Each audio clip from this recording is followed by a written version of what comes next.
15 বছরে বা আরো বেশি সময় ধরে নিখোঁজ ছিল একটি জিনিস, যাকে কোথাও খুঁজে পাওয়া যেত না, কিন্তু তার নাম ধরে সবাই সবকিছু করত। একজন তো উপরওয়ালা আছেন, কিন্তু মাটির দুনিয়ায় এই নিখোঁজ পদার্থটার নাম ছিল হচ্ছে জনগণ। কিন্তু এই 16 বছরে আমাদের গণমাধ্যম, আমাদের বুদ্ধিজীবী, আমাদের সাংবাদিকরা এই সত্যটা বলতে পারলেন না। এই সত্যটা বলতে হলো ওনার ওই প্রেস কনফারেন্সের পরে, যখন মাঝরাতে একটা মিছিল বেরোলো যে তুমি কে আমি কে, রাজাকার রাজাকার, কে বলেছে স্বৈরাচার স্বৈরাচার। অনেকে মনে করেন যে উনি রাজাকার কথাটার জন্য খেপেছেন।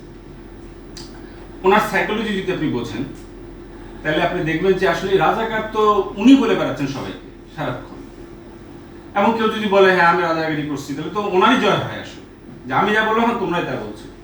আসলে ওই বাক্যটার জন্য না, ওই পরের বাক্যটা যে কে স্বৈরাচার।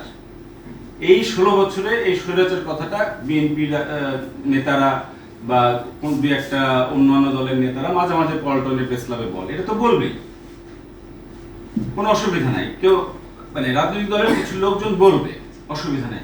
এক্সট্রিম মশার কয়েল প্ল্যান্ট ফাইবার দিয়ে তৈরি, ডেঙ্গু চিকুনগুনিয়া বাহি সহ যে কোনো মশার বিরুদ্ধে দেয় এক্সট্রিম সুরক্ষা। কিন্তু এই কথাটা ঢাকা বিশ্ববিদ্যালয়ের ছাত্রছাত্রীদের কাছ থেকে আসা যাবে না।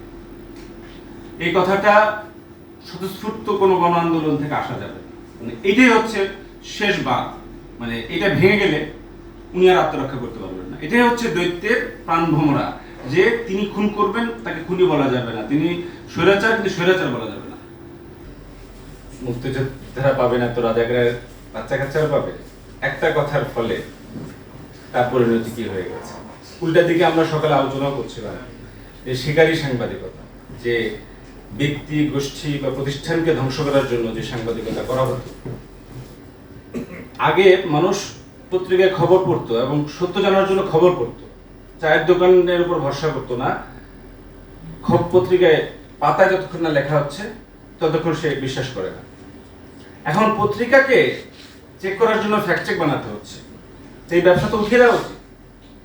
এই হচ্ছে মিডিয়ার বর্তমান বাস্তবতা, যে এখন খবরের কাগজকে চেয়ে গুরুত্বপূর্ণ হয়ে হচ্ছে ফ্যাক্ট চেকার। কারণ ফ্যাক্ট চেকাররা যদি ভুল করে তাহলে কি হবে? ইদানিং আওয়ামী লীগের ফ্যাক্ট চেকার গ্রুপ হচ্ছে, তারাও এখন real fact, original fact, fact detector. আমরা নিজেরা এই যাবৎ 130টা পেজ এরকম শনাক্ত করেছি যেখান থেকে ভুয়া নিউজ ছিল, যেগুলো ধরেন আগে ছিল ভালোবাসি বাংলাদেশ অথবা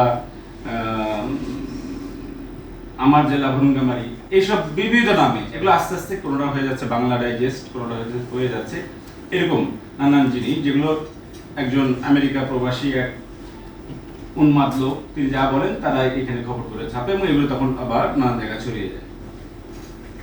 তার মানে কি দাঁড়াচ্ছে যে তাদের টাকা শেষ হয়নি যতদিন না ওদের এই মিথ্যার পিছনে টাকা, এত টাকা ওরা লুটপাট করেছে যে এগুলো প্রচারের জন্য কিছু খরচ করলে তাদের অসুবিধা নেই। এবং তারা তো ভারতে একভাবে নিরাপদে আছে।